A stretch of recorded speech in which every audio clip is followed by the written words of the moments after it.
Welcome to the Spawn Chunks, episode number 375 for Monday, November 10th, 2025. This is a podcast all about Minecraft, available across all major podcast platforms, including a video version that goes out on YouTube and Spotify. If you're enjoying the show, consider subscribing wherever you're listening to this. My name is Johnny, but the internet knows me as Pixel Riffs, and joining me as a fellow of the Grey Shirt Brigade, it's Joel Duggan. Hi, Joel.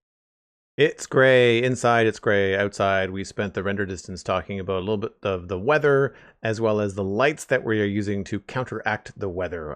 We are streamers that have bright lights in our studios that like color. And so we are trying to figure out some home automation, the different things that we do behind the scenes on our stream. So if that's something that you're interested in hearing about, then the render distance is a great way to find that out. We record an extra 15 to 30 minutes of content every single week for our patrons at patreon.com/thespawnchunks. If you remember, then you get access to that. You also get access to the quarterly hangouts. We just recorded one this past Saturday, as well as the monthly hangouts. We recorded one this Saturday as well. So the October hangout was full of builds from our community, and the quarterly hangout was full of data from YouTube and analytics from Acast and how the show is doing and the downloads and that kind of stuff. So our patrons get all kinds of bonus information from us every single month. You can check that out at patreon.com/thespawnchunks. This week on the show, the final features are in for Mounts of Mayhem, so we're ready to recap everything we're going to be getting in the final drop of 2025. But before all that, we're going to jump in and talk about what's new in our Minecraft lives, and we'll start with you, Joel. What's new on the Citadel?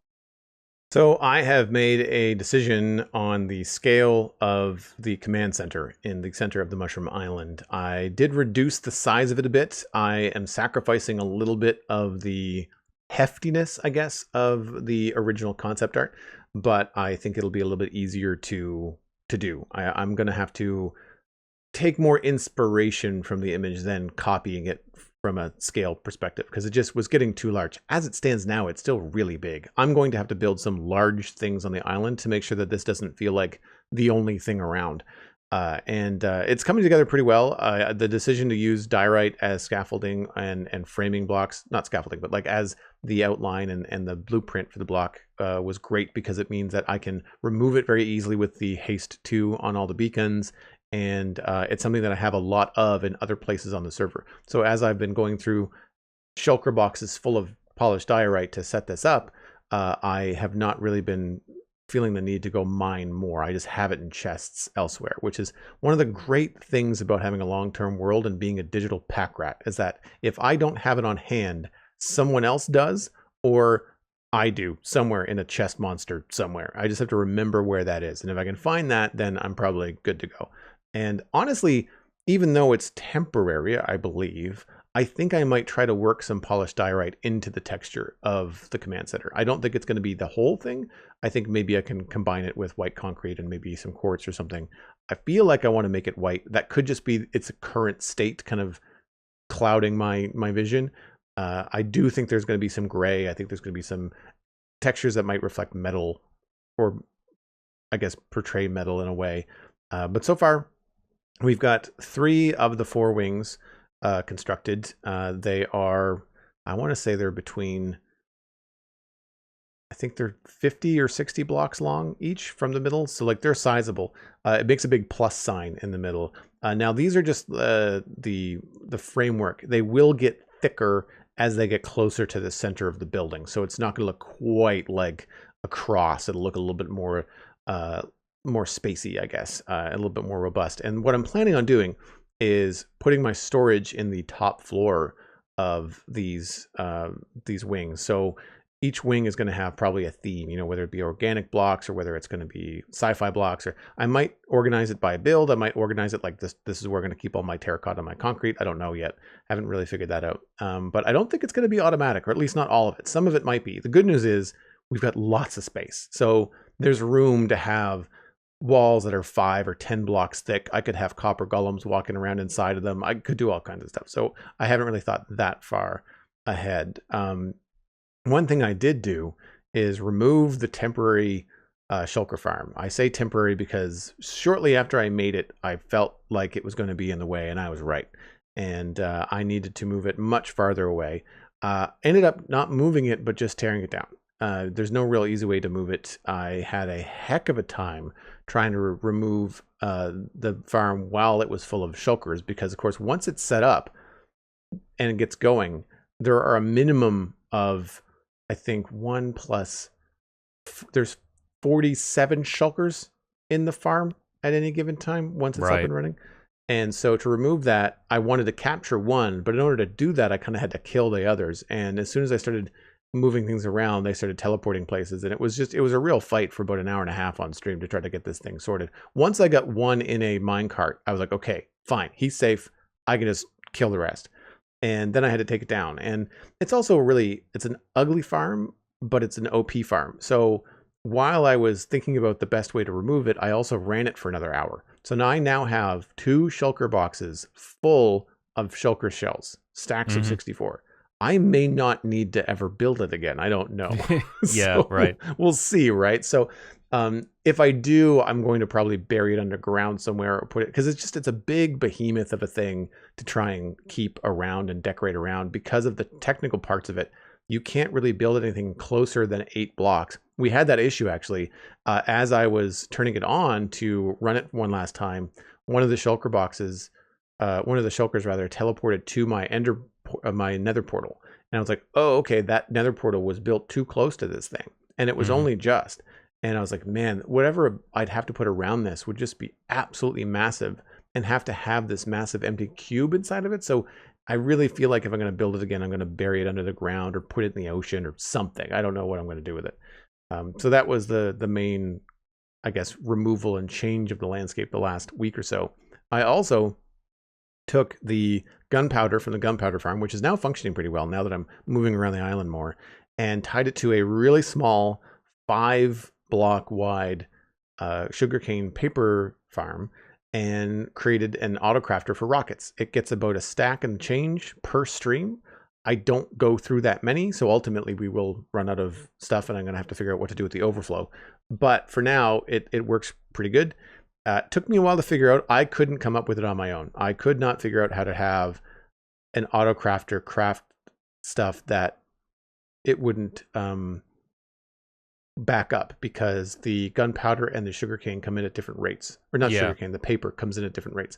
So Rexcraft, which I linked in my video on Joel Duggan VODs, has a setup that works if you pre-load the crafter with a stack of gunpowder and a stack of paper, and it reads the hoppers that are going into the crafters. And there's a dual system where both gunpowder and paper and sugarcane have to be present in the hoppers before the final crafter will craft. And so by doing that, you never have one outpace the other.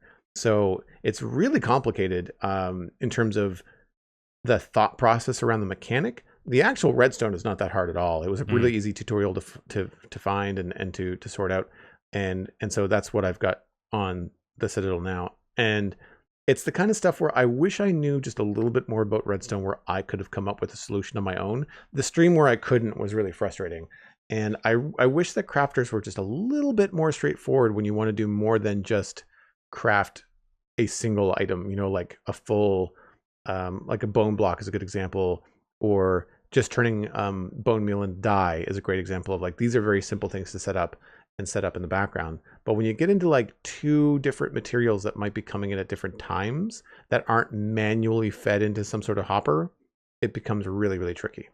Yeah, that's the kind of stuff where I will more often than not turn to creative mode just to play around with the basic like components of everything, because I find that so much easier to just like insta-click a lot of stuff than working it out in survival, and then having to have the box of sugarcane turning into paper, and then the paper combining in different ways. Like if you're in creative mode and you can kind of control middle click something, so you've always got like a barrel or a chest full of paper ready to go, like I find that stuff way easier to deal with and to sort of spitball ideas with than doing everything in survival and having to kind of like reset. And grab all of the paper that inevitably spills out of that into your fully loaded survival inventory, and then having to kind of scramble to put that stuff away. It just removes all of the pain points of messing around with that stuff. But I'm glad you found a good design, and it's great that you've got something kind of automated that works in the background. And I feel you on the shulker farm. I think that makes sense that you've got 2 shulker boxes worth of shells. That's like enough boxes for the foreseeable future, basically. And, I can see that's why a lot of people probably end up building those in the end. Firstly, because it's probably less effort to transport the shulker to begin with. And secondly, because you're not there all the time, so you don't need to worry about it constantly running in the background and, switching it on and off. And it's also just out of the way enough that it's not going to aesthetically ruin anything else that you have planned for the area, which it seems like you do have plans and they're really moving forward. I'm liking the look of this already now. You've got the kind of the silhouette, the wireframe of it figured out. And there's something about this to me that you've played StarCraft, right, in the past? Yes. Like, you played a few of those kind of Blizzard games. Like, is reminding me of StarCraft in terms of, like, the sort of modular-looking nature of it, the scale of it, and the fact that you're calling it a command center as well, because that's, like, the centerpiece of the Terran, like, faction. So you end up with designs like that. And if you planned on expanding this thematically and designing stuff that looked similar in style, I can sort of imagine it being like those modular buildings that you could like have them take off and then sort of set down at different places and like hover over and kind of rearrange them. And obviously you can't do stuff like that in Minecraft necessarily, but wouldn't it be fun to have one thing that was built in the sky, like it was on its way to coming down, but it hasn't necessarily landed yet, and you can do like, glass effect, or like, that people do thrusters with like frog lights and stuff if something's like in deep space. But yeah, I think you've got a great theme now. I think the style of it, the visual language is coming together at this point. So I'm looking forward to seeing this start to fill out. Thanks, man. Yeah, the brutalism aspect of it is starting to come through. Even on a small scale, the rocket farm is it's basically like this little gray box, and you can sort of like, if you would imagine it at a larger scale, you can sort of think about the kind of thing that I might be doing elsewhere, but then with sci-fi decorations and theming and colors and stuff. And with it's funny that you mentioned StarCraft, because I talked about it on the stream, where I think some of the things I want to do thematically are crystal based for power, which is similar to the Protoss from StarCraft. And I think it might be fun to kind of combine the two, because when I did play StarCraft, I was a Terran player. I really liked them. Siege tanks were my jam. And I like the idea of maybe one of the buildings moving from one location to the next. It really makes makes me wish I could turn campfires upside down, because that would be great to have like that kind of exhaust coming out the bottom. But I'm sure I could figure something out, especially if you could like have something like a glow, like a really hot glow in the bottom of some sort of like engine or thruster. But then in a Mushroom Island, like to have like a scar of the scorched earth as this thing was hovering, but not hovering so far above the ground it wasn't causing irreparable damage to everything. I think that could be really, really fun. And StarCraft, like, they even had the basic, like, resources that you had to gather were, like, crystalline minerals and stuff as well. So, yeah, I can definitely see amethyst being used for that. That's such a fun idea. Yeah. So that's the plan anyway. A combination of probably amethyst, purple glass panes, and probably frog lights to kind of light it all up and make it look kind of eerie. And I play with shaders right now, and so it's got a fun opportunity to have certain things glow. The what are they called? Amethyst crystals. So the little ones, like the clusters, those actually emit light from the shader pack that I have. Yeah. And so putting those on things actually create kind of a fun glow to stuff. So that could be fun. I was thinking the other day that it'd be nice if mushrooms did that too. If mushrooms could have some sort of glow in Minecraft, but you could do that with a texture pack, I guess. Yeah, and like the brown mushroom naturally emits light level 1 or something like that, so it's like it's not really enough to really register on a bioluminescence level, but it is kind of it's there mechanically. And I've seen some pretty fun slime farms that make use of that. You just spam the entire floor with mushrooms so that nothing spawns, because it needs 0 light level to spawn, and you just get slimes. It's pretty fun. Nice. So what have you been up to on the survival guide? A pretty minimal amount of Minecraft this week, but I have gotten David to Empires Season 2 levels now. So for people unaware, this is my copper aging facility, called David because it started as a copper field, and we've now got to the stage where I can manually load 2 rows of 9 copper blocks onto each of these flying machines. The flying machines will be sent down the room with these copper blocks attached, and the machines on these giant rows of redstone components pull everything out as it goes, up to the point where all of these copper blocks are spaced 4 blocks apart, and they'll age really fast. And the flying machines detect when the copper is done aging thanks to redstone torches that basically switch off one by one as the blocks age, and eventually that flips a circuit which returns the flying machine, bringing all of the oxidized copper back with it. So that's the stage I've got to now. The next stage is to dock the flying machines further away, add in a set of pistons which split up a large square of copper into these individual rows, so you don't have to place all of those rows kind of line by line, and build the system that basically sends and returns a large quantity of copper all at once.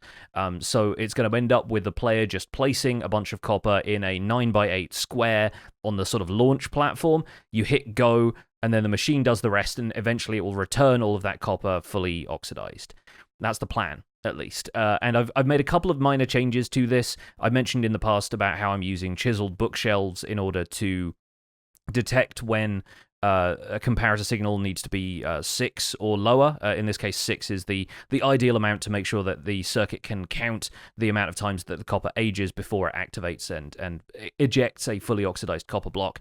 The other thing I'm doing with new components is a copper bulb is just going to be used as a very simple T flip-flop, because that's something that I can have the machine, as it goes past, basically flips a switch, and it will be able to load copper into the other half of the machine. It sort of uses locking repeaters at various points to disable certain sets of pistons so that they don't try and remove copper from the rows that have already taken on some copper and are ready to go. So there's a couple of little aspects of it that I'm refining. Previously, that was a manual lever that you had to flip before you loaded up the next batch of copper. So that's something that I've been able to figure out theoretically how to automate in the meantime. So I need to build all of that in survival now, which is going to be a bit of a task because that's going to be more heavy investment in slime and honey blocks, both of which I've already been farming earlier in the series, so I've got no problem with supply of those, but it's also all of the redstone components, and that's something I don't have a proper farm for besides just trading with clerics, which I've been doing every so often when I need to repair my tools. Instead of going to an XP farm now, I'll just go and trade a bunch of iron to my blacksmith villagers, and then trade all of the emeralds I get from that to the clerics who'll just give me redstone dust. And so with that, I have enough to build as much of the contraptions I've done right now, and I still have some in decent supply, but I'm going to need to trade a lot more or build a witch farm. So one of those two things is definitely in my future. In the meantime, though, I've been working on a lo-fi design in Creative. I mentioned this briefly before because I wanted a solution for the non-full blocks of copper to still age. Right. Things that you have to craft out of copper ingots, so you can't pre-craft them as their aged variants, like lightning rods, copper bars, copper chains, that kind of thing. Even things like lanterns, doors, trapdoors, that kind of stuff. And so I've been working on a design where you are pushed around on a water track, just holding down right-click, and maybe a dispenser at one end or a dropper shoots items into this water channel at a rate equivalent to how quickly you can place the items, meaning that, you know, as you get pushed around, your stack of items in your main hand gets filled up, and you don't have to worry about, like, switching stacks. You can effectively AFK place all of this stuff as you drift around a water track. It uses the same counting circuit, which relies on an observer detecting when the item is placed, and then a wooden shovel will get transferred from one dropper to another, and the 3 additional stages of aging are 3 more wooden shovels, at which point a piston pushes the block upwards onto, like, the top level of the farm, and from there you can either run around and collect all that stuff with a pickaxe manually, or if the block is pushable, you can have a slime block flying machine come over, grab all of the stuff and kind of pull it towards one side of the farm so that it's ejected and the whole circuit is ready to go again. The main obstacles to this are making sure you don't end up placing lightning rods or chains or whatever it is in the water channel. So I've had to basically fill the space where I don't want blocks to be placed with, you know, buttons on the walls and that kind of stuff to make sure that there's already something occupying the block space. And obviously, yeah, eventually when I get around to having these things eject and automatically collect, are you going to loop back around and be able to do the entire thing again? How does the timing for that work? Are you going to, be able to place something in the gap as it comes around a second time, and sort of a self-resetting mechanism for all of this. So there's still a decent amount of redstone investment in this. It's just less flying machines. All of the movement in the farm really is done by the player. There's also some concerns, like if you're aging trapdoors and doors, if you're just holding down right-click, once you place the trapdoor, you probably also interact with the trapdoor and it flips up. So for that, you've already interacted with it twice. The observer detects 2 interactions, which means you need an additional shovel to detect all of the aging stages. And then, stuff like doors, they need a supporting block, so if a piston pushes them upwards and then retracts again, the door is going to break, and it's going to fall back down on top of the piston, so the piston needs to stay extended for longer.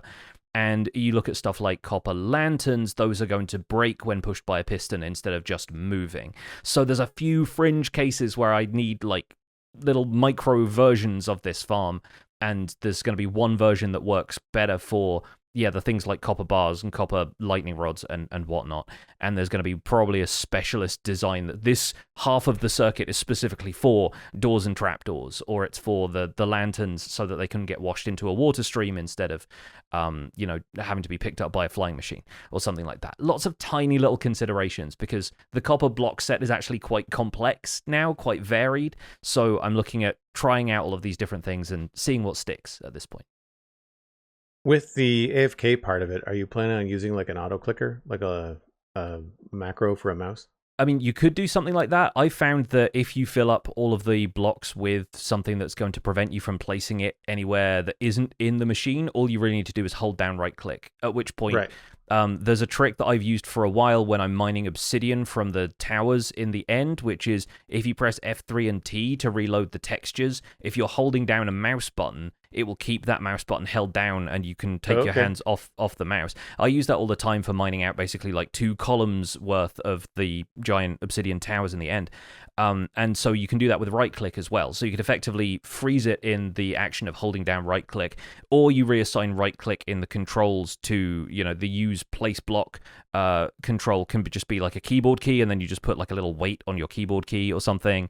There's a few different ways people have of doing it, but an auto clicker is also entirely viable. I'm sure like inventory tweaks or, Tweakeroo or Mini Hard or something like that will have a few different options for automatically clicking at a certain pace, or just holding down right click without the player having to be present for that, just something you can toggle on and off.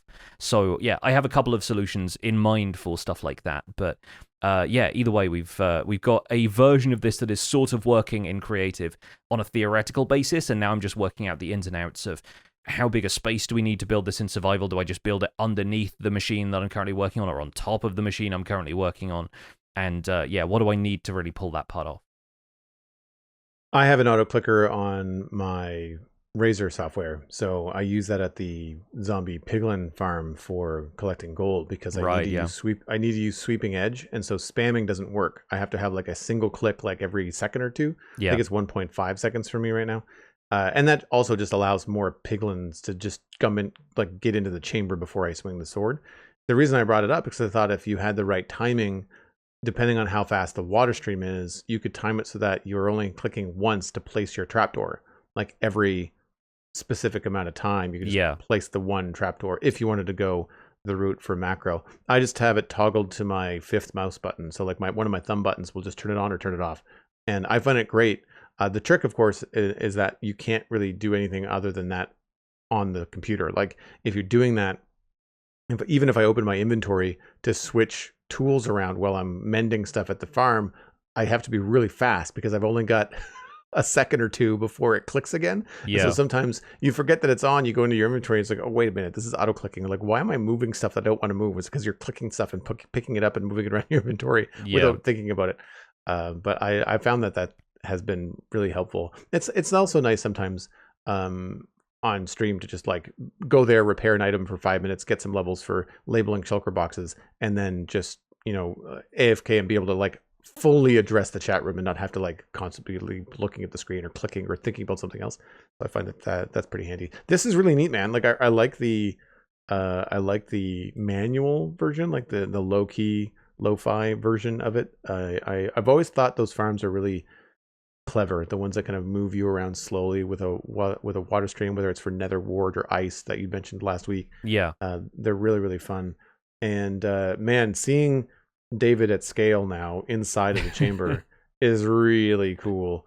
It's definitely going to be fun to watch that in a time lapse, or even just like a build video or whatever you're planning for YouTube, to like see that come together, but then to see it function when it's all done is going to be really, really cool. Yeah, I'm planning on chunk loading it all as well, so the copper will be able to age even when I'm not there. I'll have like a network of ender pearls just kind of arranged around here, and that's one of the things that I'm considering changing some game rules in the survival guide world for, is preventing ender pearls from being destroyed if I die, just because I'll probably have to go down and throw about like 50 ender pearls into the floor of this room, so that it will, once I have the whole thing built and it's like 4 times the size of this, it will have to do a lot of replacing if I end up dying just casually somewhere else.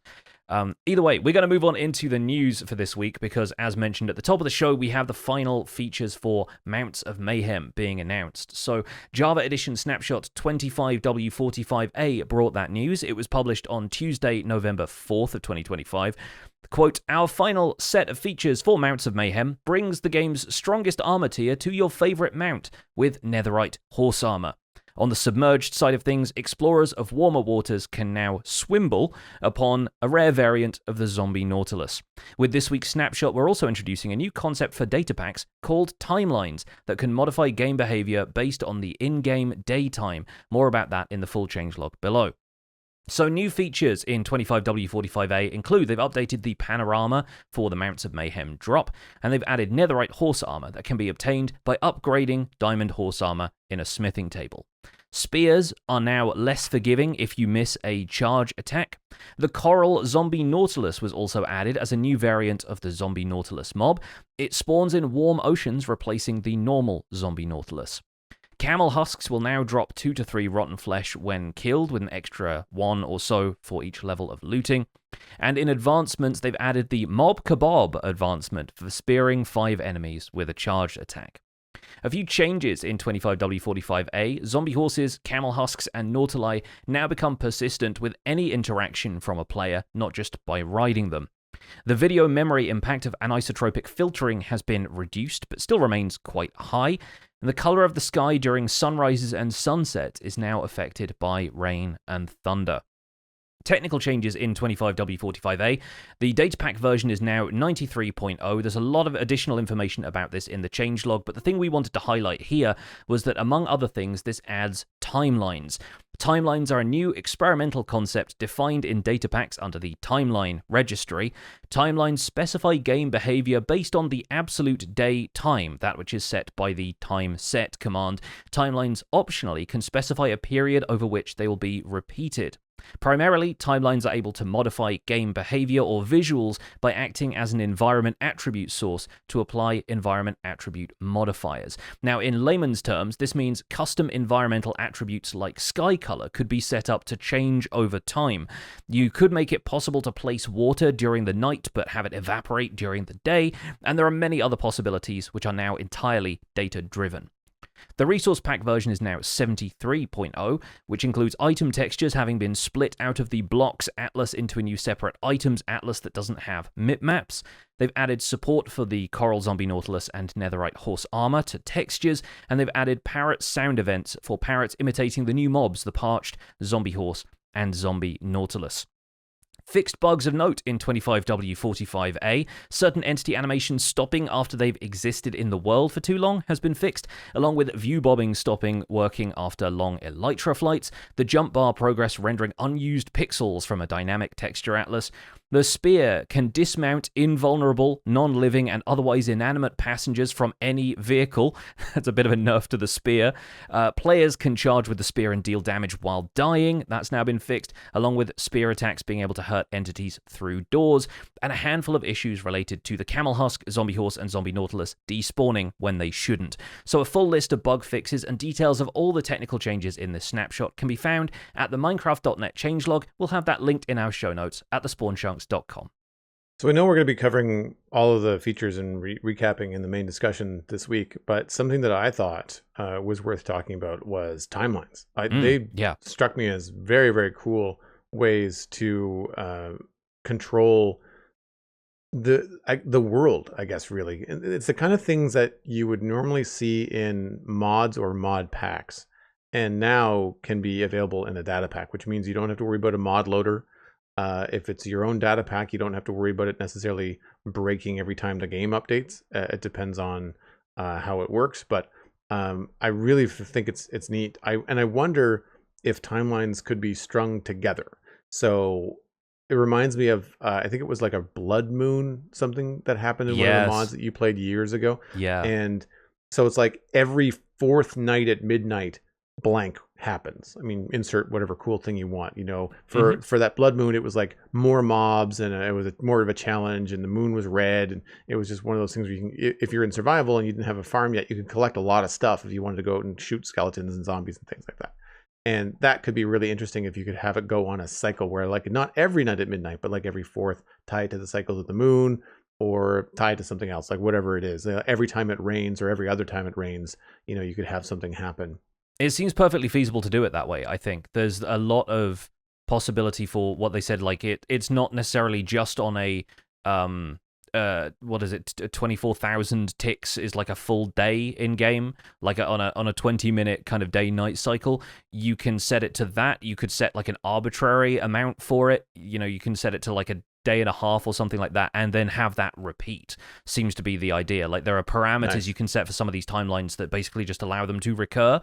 And if you can pseudo randomize some of that stuff, like, you could program in your own unusual weather patterns. I mean, the Blood Moon example is something like that, but I'm imagining like you could control fog on a timeline, because you now have the environment attribute that deals with how far fog is away from the player. So you could separate that from rain and still have moments where like the mist kind of draws in a little bit and it kind of gets a little bit spookier, or it rolls back a little further and you have a nice clear day and you can see for miles instead of dealing with the standard render distance fog. Like, I think there's a lot of promise to stuff like that. Even stuff like seasons might be possible through data packs now. If you kind of extrapolate that out to a really, really long timeline, you could end up with, a summer where every so often you have the possibility of the water from your water bucket evaporating and you need to go back to the well and get more. And you can add some like random chance into some of that. Or maybe you have snow start to pile up in biomes where it doesn't normally snow except at certain altitude. You could have a variety of different effects like that. And it sort of reminds me of having a world similar to like RL Craft, where temperature changes created more gameplay hazards for the player. Like, if it was too sunny outside, you started to take heat damage and you needed to like go inside, otherwise you'd be set on fire and stuff like that. And it kind of reminds me, because you and I have both recently watched the 3 Body Problem series, or at least like a couple of episodes of that. And they had like a simulation of a video game in that, where the world was undergoing these sort of chaotic and stable eras that were part of the world orbiting multiple suns. And so like some days like the suns would line up and it'd get really hot and everybody would burn, and then some days the planet would get thrown out of orbit and it'd be unseasonably cold because they were moving away from the sun that had kind of given them warmth for the last little while. And so you can imagine simulating something like that in Minecraft, where the weather becomes a lot more unpredictable and some randomness is thrown into one of these timelines, and it could create a really interesting survival challenge for a player. I also wonder whether it could be tied to biomes specifically too. Yeah. I'm biased because I'm on a mushroom island, but like having my mushroom islands look different at night than other biomes could be really cool, right? Like, imagine adding bioluminescence or adding your own texture pack, but you don't want it to affect all things, or you don't want it to affect blocks in other environments. Like, I'm thinking of something like grass or a flower that would act different in a mushroom island at night than it would in a desert or in a meadow or some other biome. And that could be really fun too. And I just feel like it adds like this level of control over the environment that I don't think we've seen in Minecraft ever before, which I think is really, really fun. And there's something about the timeline part of it that really helps make the world feel alive. Yeah. That's otherwise static, right? Like, we always talk about how animations, bees, smoke from fires, villagers roaming around, whether you like them or not. Like, those are the kind of things that add life to a Minecraft world and a Minecraft build. And having the world around you animate, for the lack of a better way to say it, I think is an interesting way to try and do that. And I wonder if these could be tied to vibrant visuals when they come out too. Like, can you control what's happening with vibrant visuals, like the sunlight level, like the color, the biome color, the tints that they give things? Like, that could be really fun too. I mean, you've been working on this sci-fi kind of idea, and it makes me think that you could actually now set up a system where with a custom biome data pack comes a custom sky transition from like sunset to sunrise. The sky color adjusts and is completely different. And it can add to the sense of Minecraft taking place on an alien world instead of just being sort of a simulation of a vaguely medieval, like familiar kind of world to us. And I think people could have a lot of fun with that. I see that the potential for customization there really opens up in a big way because of timelines. Yeah, something that I wasn't thinking about until recently was the amount of particle effects that are happening around me on the Mushroom Island. You forget that there's little spore animations that come off of mycelium, and imagine if those glowed, or they were different colors at night, or like all of the mushrooms in the Mushroom Island were a different color at night, and then they came out in as normal mushrooms during the day, or vice versa. Like maybe something else happens. Like there's a lot of potential there. And I think there's something worth exploring, because I definitely want to get into a little bit of custom textures in my Mushroom Island. Like there's a few things, like you said, that lean really heavily on like low tech, medieval themed. Things that I flagged are scaffolding, barrels, chests, a lot of stuff that's made out of wood. I'm going to try and figure out. I'm not opposed to using the wood planks and the wood blocks and logs for other things. A really good example is that stripped acacia kind of looks like an orange pipe. Like, I'm fine with that. I don't need that to be a different thing. But I like the idea of taking some of the more crafted items and turning them into something that looks a little bit more sci-fi. And so I'm not afraid to like tweak the things that you don't normally build with. Like, you don't usually build with chests. They're just kind of like an essential part of Minecraft. And I feel like it could be fun to kind of change those. And if something could happen with something else, like particles, or like we said, sky color transitions, that kind of stuff, skyboxes, adding animations to those at certain times of day could be really fun. Yeah, and if I'm understanding the changelog correctly, it seems like it is possible to animate a transition from one to the other, because there's this easing effect that you can apply to it that means it happens kind of on a curve instead of just being like an on-off switch from one thing to the other. So as the sky transitions from red to like a dark purple or something like that, you can have that happen gradually instead of it just being like suddenly it changes. And if you wanted to, mess around with the way some textures render, you could very easily do that on a timeline and have them sort of switch gradually from one to the other, instead of just having two separate textures like the eye blossoms do and just suddenly opening up in that moment. You could have it sort of slowly turn. And I think that'd be really interesting. So yeah, like it gives you a lot of opportunity to explore things that don't necessarily fit into the current sort of Minecraft ecosystem. The only other thing that jumped out at me this week is something that I don't normally participate in, but I do enjoy the names for advancements. And Mob Kebab is top tier. Like, that is it's very hilarious. I thought this is a really, really good name for the advancement. I don't see myself running around with a spear trying to do it, but man, like, that's funny. Yeah, and you've got to fit 5 mobs into one charge attack. So that's you going on a horse or with elytra and like swooping down on a group of enemies or something like that. I can see people setting up contraptions for that to happen in the same way that I've basically always had to do the one where you shoot 2 phantoms with a piercing arrow. I've always had to do that one with the 2 phantoms trapped or like in boats or minecarts or something like that to make sure that the arrow could go through all of them.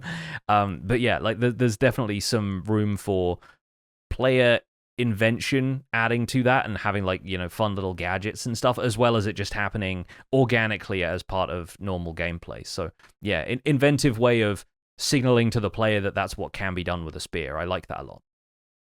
Well, we're going to move on into chunk mail for today's episode. After that, we're going to have our main discussion about the features that are coming up in Mounts of Mayhem. But first of all, if you'd like to email the show, the email address is spawnchunkmail@gmail.com. Please keep your emails short and on point if you can. It really does help us include them in the show more easily. And if you're a patron of the show, we like to give a little bit of priority to our patrons as well. So let us know you're a patron in the subject line of the email, and that helps us sort out the email inbox a little better. This first email comes in from Luke, and Joel is going to read it for us. The subject is usage-based enchantment upgrades. Hello, Pix and Joel. The method of repairing tools or armor by adding its material to an anvil is currently hamstrung by the much maligned too expensive limit. But even without it, I doubt you would see much use compared to mending or combining two used tools. Inspired by Pix's thoughts about making enchantments feel like getting more familiar with a tool, I got the idea to add a chance of upgrading a random enchantment when repairing something this way, with the percentage tied to how much durability was restored. This process could be repeated indefinitely until all enchantments are maxed out. In my opinion, this would fix issues of the enchantment system without fundamentally changing it. You still need some level of enchantments in the first place, and repeatedly trading and combining books would give you the max level benefits immediately. But this alternative grind-free way allows players to advance in the progression by just playing the game and returning to their anvil once in a while. What do you think? Luke tragically lost his copper chestplate that he crafted during his first night and had been repairing and upgrading ever since in a lava lake. Yeah, unfortunately, copper won't save you from that. I love it, but No. it's not all that protective, it turns out, as a lot of people on Hermitcraft have been discovering this week, actually. Yeah, so this is an interesting one, because I like the idea of it kind of gets you attached to your tools. It kind of makes you sentimental about those tools and rewards you for bringing them back to the anvil and repairing them with the raw material as opposed to combining the two things. And I think overall, this discussion is going to be overshadowed by the fact that mending is a thing. It's a mechanic I think most players are aware of at this stage, at least players who are a little bit more serious about playing Minecraft regularly. And so it's kind of difficult to justify anything really being added to the tool repair system now, because mending has been a thing for long enough that I think a lot of players just default to that. But I do like the notion of having more casual tool use lend itself to that tool improving over time and rewarding the player for participating in a mechanic that doesn't always feel like the most logical thing to do at first glance. I think it's most logical to repair the more expensive items this way, because if you look at like a diamond shovel, for example, repairing that up to full durability with like 3 or 4 raw diamonds makes absolutely no sense, because 1 diamond will make you a fresh shovel and you can just combine the 2 of those. But when it comes to stuff like diamond chest plates, if you want to repair those manually, repairing that with 4 diamonds is always going to save you on the cost of making a full diamond chest plate. So it's really with armor where that stuff becomes viable as far as repairs go. And so the notion here is that if you had Unbreaking 1 on a chest plate already, repairing it with a couple of diamonds might give you a chance for that tier of enchantment to upgrade to Unbreaking 2, if I'm understanding the idea correctly. And like that's an interesting idea. I think it's a neat way of preventing stuff from getting too expensive because you're combining enchantments on top of that, right?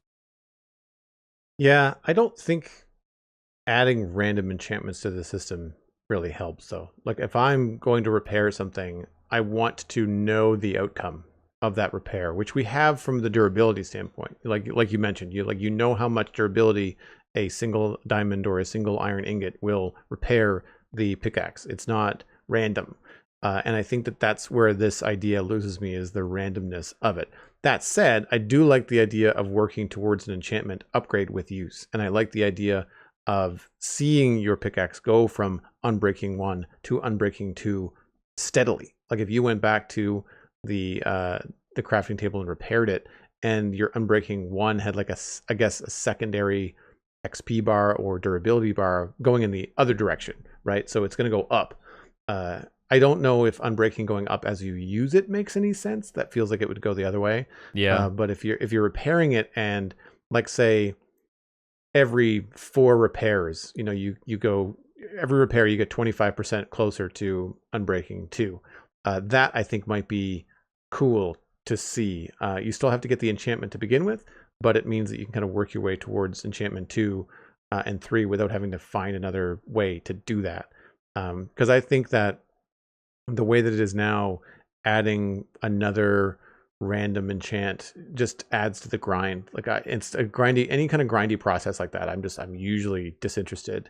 I often just combine tools or go straight for books, because it's the one way to eliminate the pseudo randomness. You're still going to get some random enchants on books unless you're going with a librarian trade.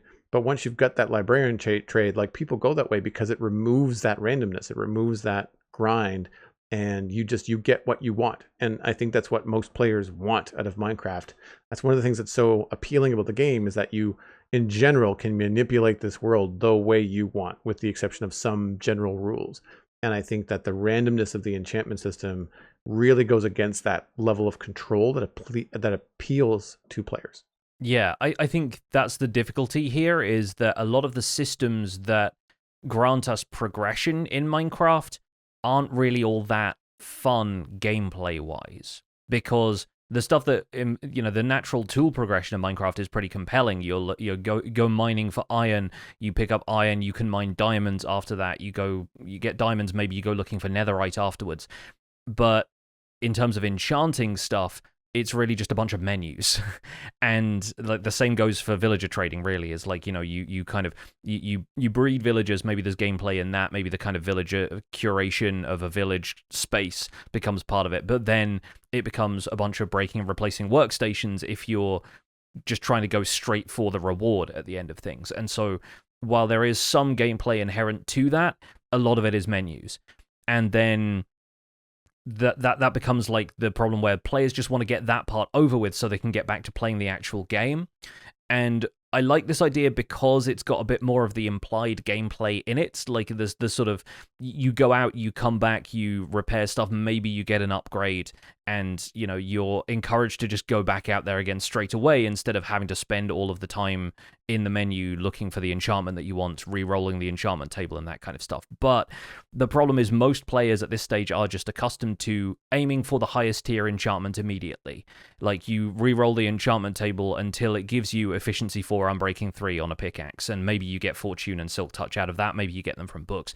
But then most of the time players are looking for a level 30 enchant to just give them something that's going to suit them for the foreseeable future so that you don't have to worry about that again. I don't typically stick with low-level enchantments unless I am forced to. And I don't think this is a mechanic that would encourage me to pick a low-level enchantment because I know that stuff is maybe going to have a chance of leveling up later. Like, it's a fun idea as like an add-on, but I don't think it necessarily resolves the overall issues with enchanting. And I don't think it would incentivize players to spend diamonds on the possibility of a chance of getting an upgrade to the efficiency of their pickaxe when they came back and repaired it with raw materials. But I like where Luke's head is at. I think it seems like the kind of thing that would be a fun mechanic if the game was brand new. The problem is enchanting is a system we've been working with for over 10 years now, and so it's sort of working the way it does until Mojang makes some sweeping changes to the way enchantments and repairs work. And I don't know if those are on the cards anytime soon, much as we love to speculate about these things. We'll move on to the second email. This one comes in from the Potato Archivist with the subject of deobfuscation and modding. Hi, Pix and Joel. I've enjoyed the podcast for around 3 years now. It's always a nice, cozy break. In the most recent episode, you asked about how the deobfuscation will affect modders. So here's what I've heard and seen as a modder. The majority of modders that are actively updating to the latest version and will benefit from deobfuscation develop for the Fabric mod loader. Fabric modders will have to learn a new set of names for everything due to using different mappings than the official ones in the past. But most of the work will be on just the mod loader developers to make everything work with deobfuscated Minecraft. In the long run, we get a simpler loader and build process, better debugging, and new modding capabilities. I think this will primarily benefit latest version modders and only complicate things for mod loader devs in the short term, and multi-version modders. I think it's really interesting how much the Java team is willing to cater to modders, and it's certainly creating interesting times for modding. I hope when the dust from this and vibrant visuals has settled, a new glorious era of modding can commence. The Potato Archivist was killed. Tell witnesses that I was murdered. And the Potato Archivist has added a little explanation that this is a frequently memed on name in Mojang's mappings. So that's fun. I like that a lot.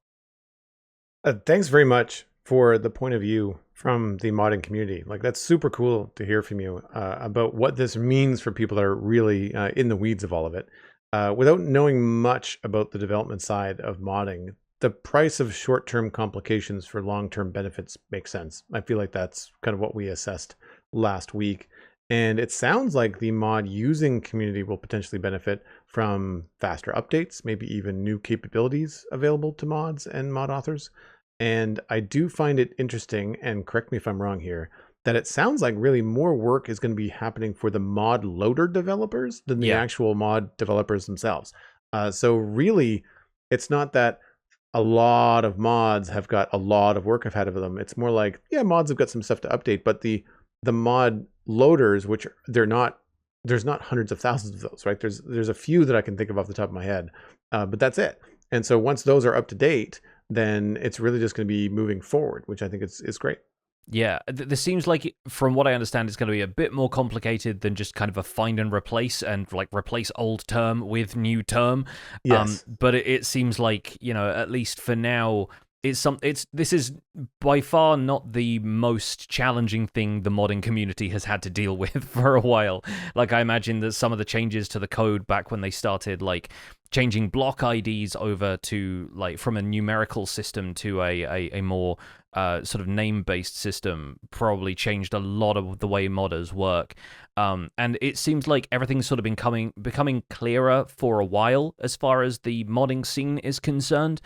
We are far from the days of Mojang sort of half promising a modding API and then not quite delivering on that. We are now at the point where, both for data packs and for mods, a lot more of the game is exposed, a lot more of the game is sort of data-driven now, and it seems like they are treating Java Minecraft not necessarily as its own open source platform, because there's still like an end user license agreement and everything tied to it, but they are at least recognizing that if this work is going to be done, the community that's doing it deserves to do it with some sense of, understanding of what's going on, and with the support, if not like the endorsement of the Java team. And so I think it's really great. And once again, to echo what Joel said, really appreciate hearing from somebody in the community who sort of responded to our call to action previously and sent an email in with more experience on this front. Because it sounds like more or less what we expected, like a bit of short-term work for mod loader teams, but in the long term, something that works out better for everybody. And with that, we're going to move on into our main discussion, which is going to be mostly a feature recap of Mounts of Mayhem and a general overview of our thoughts. Now, I think it's still possible that we get a couple of sneaky things that work their way in, because we can expand upon some of the stuff that's already been added. So not necessarily new features, but new behavior for some of the existing features. I know you were talking about this as well. I'm still holding out hope for being able to use spears and dispensers or something like that, some other kind of little piece of functionality that might turn some of this around. Because overall, like, I'm a little bit lukewarm on this drop, mostly because I'm not somebody who does a ton of horsing around. I'm not really I'm not a mount person, despite what I've been doing on Misadventures, where I'm like collecting all of them. That's really more like a collect them up than it is wanting the utility of them. And I have been an endgame player in Survival Guide for a little while. I'm using Elytra to get around the sort of ground-based, the terrestrial transport or the ocean-going transport that I use on a regular basis is really just for the novelty more so than it is for the actual utility of it. And so I see a lot of these features as novelty features, and as such, they don't interest me all that much. Like, I'm interested in the stuff that changes the kind of nuts and bolts of the survival game. And I think for me, the spear is probably going to be the highlight. But if anything, I'm more interested in the under-the-hood changes, a couple of technical things. And I think the biggest thing this drop is doing for mounts isn't even adding more of them. It's allowing horses to cross rivers without sinking. So that's where I'm at in the broad strokes of how I feel about Mounts of Mayhem so far. How are you feeling about it, Joel? Very similar. I'm definitely more interested in the technical features of the drop, like the performance updates, which are always welcome. Player choice and quality of life in the menus, being able to toggle certain things. Yes, I think that's great.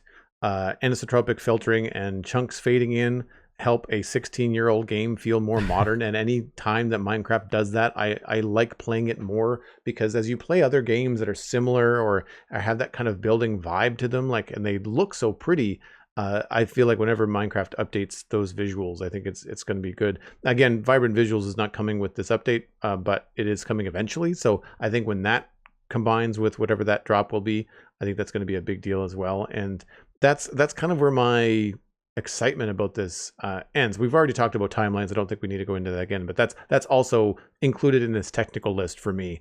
Is that and sky colors and environmental attributes, like the stuff that data packs can do. Because I do find that what's nice about data packs is that it's a way to change the way that Minecraft feels for you without the need for a mod. You don't need a mod loader. It's very accessible, but it doesn't necessarily affect blocks or gameplay. Like you can still have a vanilla Minecraft experience with some data packs involved. Sometimes for me on the Citadel, it's the data pack that changes a recipe. So I can craft a name tag, for example, as opposed to having to go to an explore and try to find them. I can just craft them. They're expensive early game. They're not so expensive at, after having a server for 8 years, but it lets me do more of what I want, which is to build and to do stuff. So if I want to name a Happy Ghast or name a Shulker, I just have the ability to make a name tag and do it. So those little things, I think, affect the quality of life of the player, but I don't necessarily, with the exception of maybe the coarse dirt slab, I don't add new blocks to the game. I don't add capabilities of like flying around or doing things. The other stuff I have is more like, I think a lot of them are mods. So they're not in the data pack realm. So really the data packs are just the subtle way of tweaking the game. So tweaking sky color, tweaking the way that the environment works, like just how you experience the game as opposed to how it plays. I think it's just it's a kind of a fine line, but it's good to separate. And that's what I get out of this right now. Like you, not a big mount person because I've had a Elytra for years and I can't seem to get back into anything else unless there was a specific thematic way of, like, if I was building a horse racing track or if I was doing something with a Happy Ghast, like an elevator or something like that, then sure, like I'd be more focused on mounts. But not only am I not really interested in the mounts in Mounts of Mayhem, I'm not really getting the mayhem. The things that are coming in that look potentially problematic. Early game fighting a husk and a parched on the back of a camel husk would be difficult, but they're so rare to spawn. I don't know that you're going to be overwhelmed by them, and I don't know if that really counts as mayhem. The Nautilus is neat. It's definitely got a niche use, but again, there's not a lot of chaos there. There's not a lot of mayhem from the Nautilus. Same thing with the zombie horse. Like, I mean, okay, it's fine. There's nothing really. It doesn't make me go, oh no, now I really can't go out at night that they've added a zombie horse. Like, it's the same as a zombie. Like, there's the zombie on the back of it's got a spear, but like that's kind of it. And I mean, I'll confess, I'm not a big PvE guy. If you want to know why, watch my latest stream where I struggle to take down that shulker farm. Like, it was getting to the point where it's frustrating. I'm sure my viewers thought it was hilarious. So like I'm not good at that part of the game. There's a reason why I don't like it. And I think that's one of the reasons why, just for me, and I don't want to come down on anybody that is excited about horses and is excited about camels and those kind of things, because they are new things in the game. They add flavor.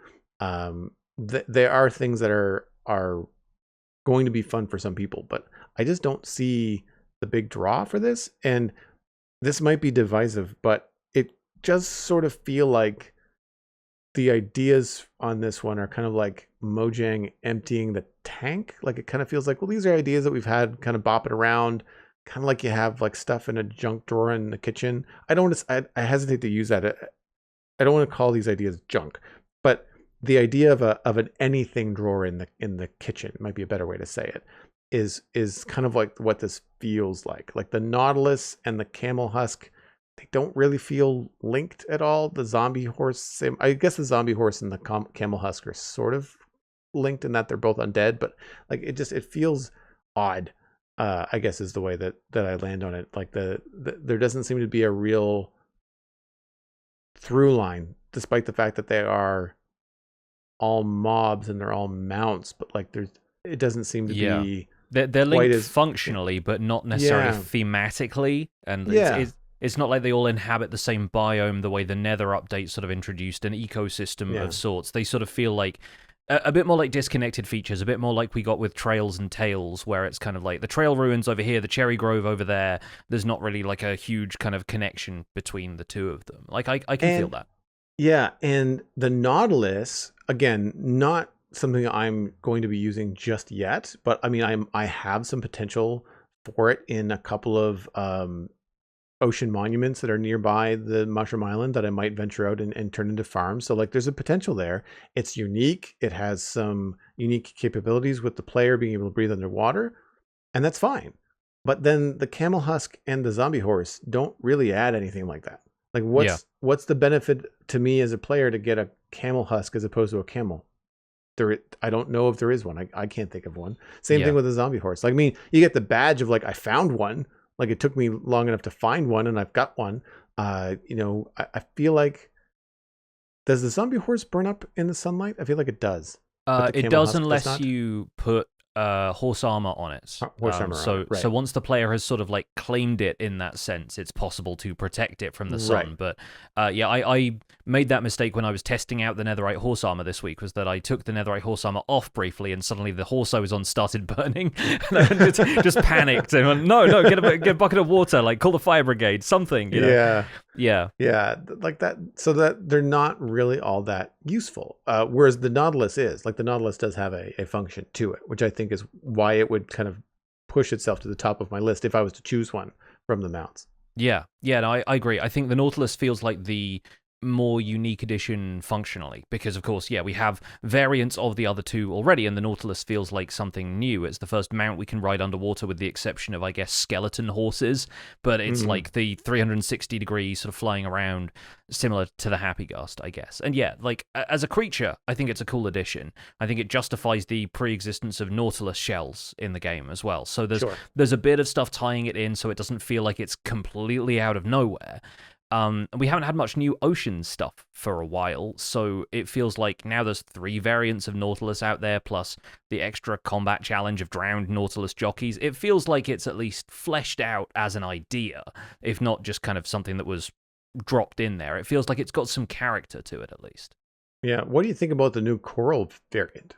I think, honestly, I really like it. I think just for the fact that it's a more colorful variant of it, it seems like the most unique out of all of them, and that's the thing that, yeah, I think attracts me to it. Perhaps also because of its relative rarity. Like, we were flying around coral reefs on stream trying to spawn one, and they seem to spawn very infrequently. And I think it's mainly because for a zombie Nautilus to spawn, it has to have a drowned riding it, so it's dependent on drowned spawning and the sort of chicken jockey odds of a drowned coming up with a zombie Nautilus, underneath it. And so I think, because of the abundance of sea pickles lighting up warm oceans, you don't get that many drowned spawns there anyway. So you're going to have a fairly unique set of circumstances for it to occur naturally. Then some folks in my chat said it feels kind of thematically appropriate that you'd find more undead coral nautili in a biome where you've destroyed all of the natural coral reefs. Like, as an undead creature, they feel like a direct response to the player destroying an ecosystem. And so there's that element to it that feels thematically kind of interesting, but that's never really been the stated goal of Mojang, to be like, hey, we wanted there to be a sense that there's a penalty or there's some sort of environmental consequence of players destroying coral reefs.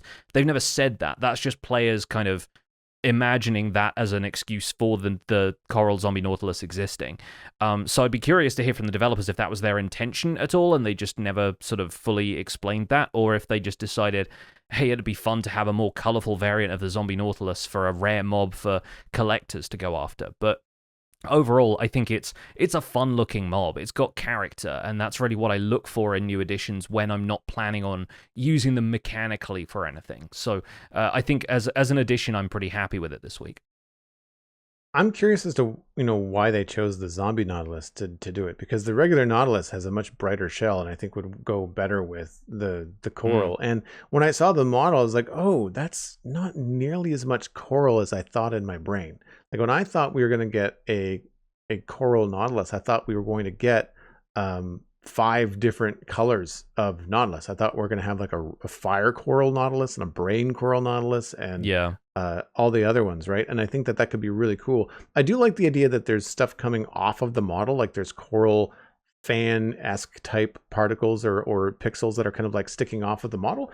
But I think it could be way more interesting to look at if it had a larger amount and was one color. Similar to how cool the Nautilus looks when you put armor on it. Like it completely changes the look of it, right? It would be really neat if it was like this blue or pink or red Nautilus with a cool fan coming off the front or the back of the side or something. And so the zombie Nautilus already is kind of greenish gray. And so it's a weird clash for me. Like it almost looks like a sea pickle that's moving around. Like it's funny. Yeah, and the interesting thing about that is if you add the armor to the coral Nautilus, the coral basically disappears. If you put Nautilus armor on it, you can't see any of the coral still sticking out of the sides. Right. So this is a mob that you really want to ride around unarmored for the full effect, because otherwise it just looks like a regular zombie Nautilus. But it does make sense that, you know, if you're putting armor over the top of it, somehow it would enclose all of the coral that's grown on it. Kind of reminds me of like the enemy design from The Last of Us, though, where they've got like fungus growing off of them. It kind of feels like the coral has infested the zombie Nautilus in the same way that mushrooms are infested by mushrooms and that kind of thing. So maybe that's the sort of idea of that kind of mob design coming together. That's the sort of pre-existing justification for the coral zombie Nautilus being the way it is. But yeah, as a creature, I think Nautili are interesting. They do drop Nautilus shells on death now. I'm not sure quite when that happened, if that was right away and I just didn't notice, but it seems to be currently a 5% drop chance unaffected by looting. So you can farm Nautilus shells from them, but you still only have a 1 in 20 chance of getting one from a Nautilus. I presume this is to balance it against drowned farms and fishing, but I'm still really not sure why.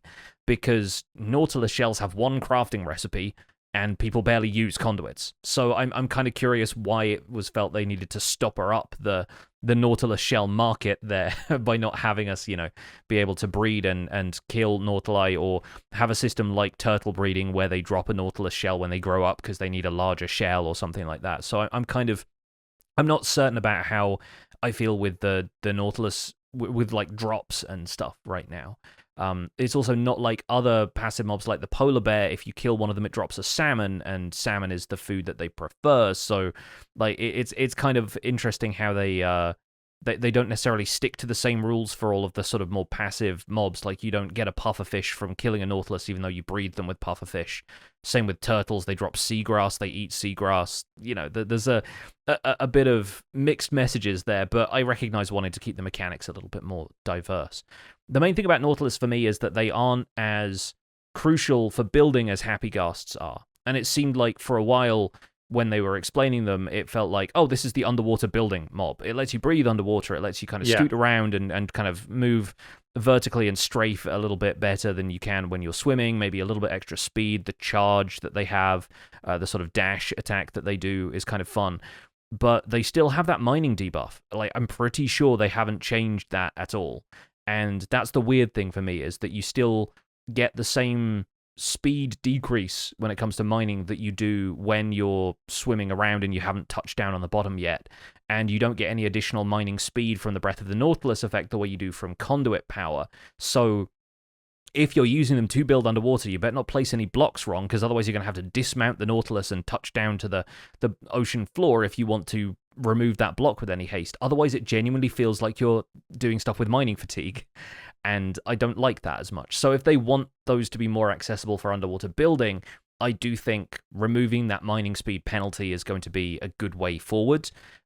That's hopefully, if not something that comes up between now and the release of Mounts of Mayhem, maybe something they consider in future, because I think they've got decent potential for larger underwater builds, just for the sake of player, you know, ease of movement and not having to worry about underwater breathing. But then the end result is a building process that could potentially be a little bit annoying if they've still got to deal with the mining speed debuff. I mean, that's the nice thing about the Nautilus as it stands, is that there is potential to add stuff to it if they wanted to. Like if it's not if it's not completely done, or if they decide, you know what, let's actually listen to the player base and try to change this a little bit, then they can change that later on. It doesn't have to be all baked in at start. I know something, I feel like we've mentioned this on the show before, but I've, you know, to not kill the Nautilus to get a drop, it could operate in the same way that an armadillo does, whether you have to interact with it and it'll drop a piece of its shell. Or just naturally shed its shell over time. For example, what would be really cool, coral is not renewable in the game, what if zombie coral nautilus would shed coral as they go along, right? Yeah. Like that could be kind of fun. But I was thinking that having pieces of a nautilus shell being the droppable item collectible from a nautilus without killing it would then create more farm ideas. You could then use it to make a nautilus shell, or maybe something else. Like maybe there's something else that could be used for down the line, whether that's an item or a block or something. And so that to me has some potential, but that's something that they could add to it. They wouldn't have to change the way that it works or change its function or anything like that. And it also wouldn't change the way that players would interact with it in terms of they wouldn't have to kill it to get the thing. Yeah. If they just make it as an additive as opposed to something that's subtractive from removing the mob from the world to get the thing. I like that more because sometimes I feel like it creates more interesting farm ideas for people that want to do stuff like that. Getting armadillo scoots or turtle scoots, like that kind of stuff. There's always something interesting that people do to do that kind of stuff, as opposed to just creating a mob drop farm, to get the mob to drop the thing that you want, Yeah, you're not just kind of farming them, like breeding and killing them like you would with livestock, or, just creating a tank that they spawn in or whatever, that kind of thing. Yeah. Yeah. So that's really where I'm at with Nautilai. I think as far as the zombie horse and camel husk goes, I think, frankly, the most interesting thing about the zombie horse is that we're actually getting it in survival now after 12 years. I think that's the only sort of the most novel fact about them, is that they've been in the code for as long as all the other horses have. They were added in 1.6.1 in 2013. So it has been a really, really long time. The legacy of the zombie horse has led to it eventually just being brought into survival, and it sort of feels like that might have been the catalyst for this idea for the gameplay drop, and then just kind of thought, how can we build other mounts around that? How can we justify the zombie horse still being here after 12 years and actually make it functionally a thing in survival? So will I be seeking out zombie horses? Maybe eventually, but not immediately. They're by no means going to be a priority. Maybe once I'm in a collect all the mobs kind of mood, and maybe on multiplayer servers as a novelty so that your horse looks different to other people's horses. But yeah, when I was messing around with them in creative this week, I found netherite horse armor, which they've just added, actually looks pretty cool on a zombie horse. And the reason for it is that the way it's designed, first of all, it suits the dark green color because it's that kind of like dark gray, goes with everything kind of netherite color. But it also makes it less noticeable that it's the horse that's green. It kind of looks like the horse just has like green padding to support all of this heavy metal armor, And so, if anything, it makes it look a little bit more normal than the other types of horse armor do, where if you put copper horse armor on a zombie horse, it's a real contrast. Like, it looks very out of place.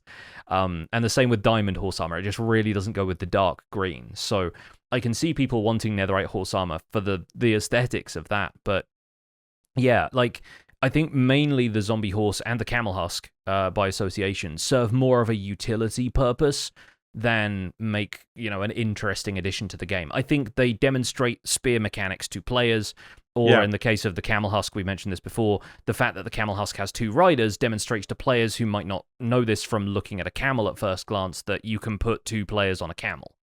And that's kind of where the interest ends for me. Like, as far as them being fun additions to the game, they are there, and they will continue to be there, and I might care about them at some stage when it feels like I can incorporate them in a build thematically. If I want to make some kind of undead village and there are zombie horses around there, fine. Yeah. But I really don't have much interest in them beyond just using them as another novel variant of the pre-existing horses and camels that are in the game.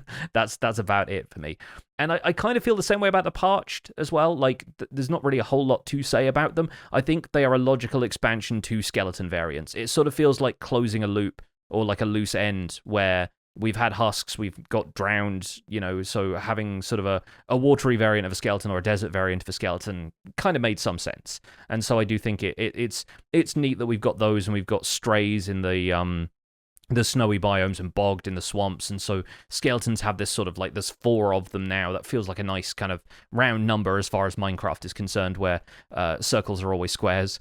I think it makes sense that we've got the Parched now, but they don't really add anything phenomenal to the game. Like, as far as mechanical stuff, there's nothing that you can do with them that you couldn't with a skeleton, aside from maybe leveraging weakness arrows, but there's a few different routes to getting to those, so it's not exactly a game-breaking new thing that's been added.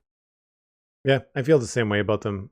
I think the one other addition that I would mention would be that they have a texture that has a more modern aesthetic. So again, it feels like it brings Minecraft a little bit more towards 2025. Yeah, that's fair. Than not.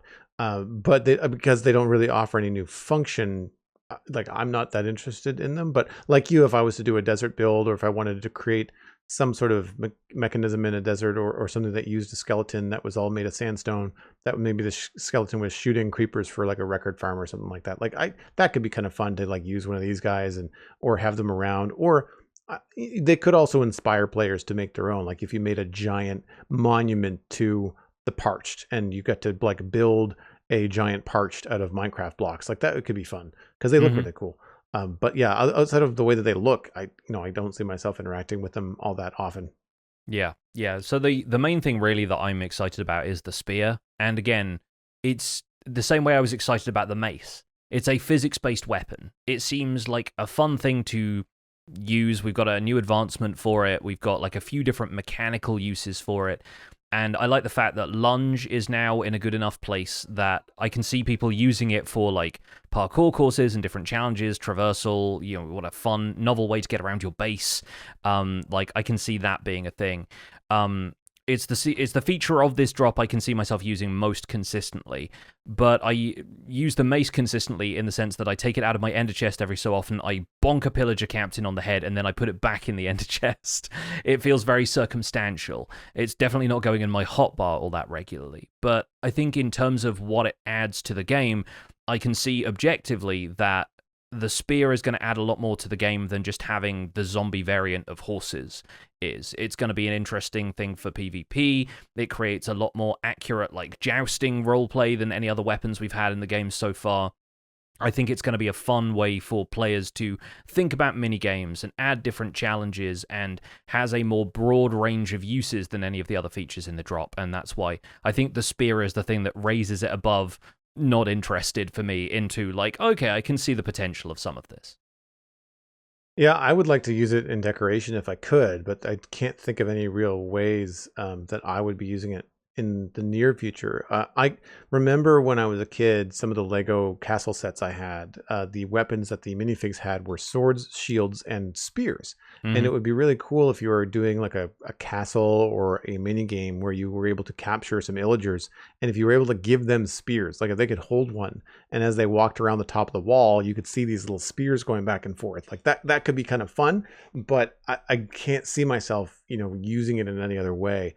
Because I don't need it for combat, and I can't see anything right now where it could be used outside of giving it to a mob. So until there's a possibility of being able to put it somewhere in the world, like we were talking about with dispensers, then right now, I guess the closest thing would be with a data pack for an armor stand, like being able to position it in the same way that people are using mannequins or armor stand data packs or mods to position things around. That would be the closest thing I could think of to what we could use it for. And even then, it's very specifically a spear. Like it doesn't really double as anything else. So I don't know what else I would use it for. Yeah, Mounts of Mayhem, not an update for the builders. No. For the two of us especially who are sort of building specialists, I feel like, yeah, it's not necessarily our cup of tea, but that's fine. That's what Minecraft totally. is. It's a whole variety of different communities and different gameplay disciplines all kind of thrown into this lovely sandbox that we all enjoy. So hopefully folks are excited now that all of the features of Mounts of Mayhem are announced, and we'll be seeing some snapshots trickle in here and there, probably with bug fixes, a couple of feature tweaks, and that kind of stuff. So stay tuned, because we'll be reporting on all of that on future episodes. For now, that's where we're going to wrap up this episode of The Spawn Chunks. You can find more information about our show and links to some of the stuff that we've talked about today over at thespawnchunks.com. The music for the show is composed by me, and The Spawn Chunks is proud to be a listener-supported podcast. If you're getting some value out of the show, why not consider putting some value back in? You can do that at patreon.com/spawnchunks. patreon.com/thespawnchunks. Pledging at any of our paid tiers gets you an invite to our exclusive patrons-only Discord chat. You can listen to the show live when we record it in Discord every Monday, and there are hangouts you can participate in where you can learn about the behind-the-scenes work of what makes the podcast tick, and also share what you've been up to in Minecraft over the last month or so. We currently have 270 patrons, which is up 5 from last week. Thank you to the 5 of you for jumping on board. There is always room for more. Special thanks go out to our content engineers, that's Hunter555, Jumbo Sale, Mindtrip Media, and That Penguin Dude. And starting this week, we'd also like to give a one-time shout-out thank you to anybody who subscribes at the annual level on our Patreon. So thank you so much, Zero Tolerance, Will Run for Fun, Gundar H. Striker, and Sheep Scalibur for upgrading to an annual membership. Sharing the podcast with your friends is the easiest way to support the show. You can just tell them about the Spawn Chunks and where they can go to listen to it. We are on social media at the Spawn Chunks, pretty easy to find. New episodes are available on Mondays on your favorite podcasting app. There's a video version on YouTube and a video version on Spotify if you're listening there. You can email us at spawnchunkmail@gmail.com. The RSS feed is linked on thespawnchunks.com, and the patron-only RSS feed is available on Patreon. That's where you can listen to the render distance, the extended version of the podcast. My name is Johnny, but online I go by Pixel Riffs. You can find most of what I do at youtube.com/pixelriffs. You can also find me streaming at twitch.tv/pixelriffs. Most of that is all going to be on the Minecraft Survival Guide and will be a bit more consistent now that family visits for the year are more or less coming to a close.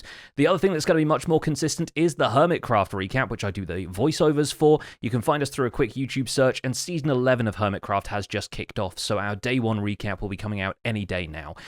Aside from that, I'm at Pixel Riffs on both Blue Sky and Instagram. Joel, where can people find you online? You can check out the Citadel Cafe, my other podcast about sci-fi and fantasy entertainment. You can also find me on social media at Joel Duggan. I'll point you towards TikTok, which is where I've been spending a lot of my time lately. So it's at Joel Duggan, very easy to find. And I am on Twitch at Joel Duggan, where I'm streaming Tuesday through Friday at 9 a.m., as well as on Saturdays at 1. Right now, it's almost all Minecraft because this command center is taking over my life. So we're working hard on the Mushroom Island. Thanks for visiting the Spawn Chunks. The world outside is infinite, so you'll need a fast horse.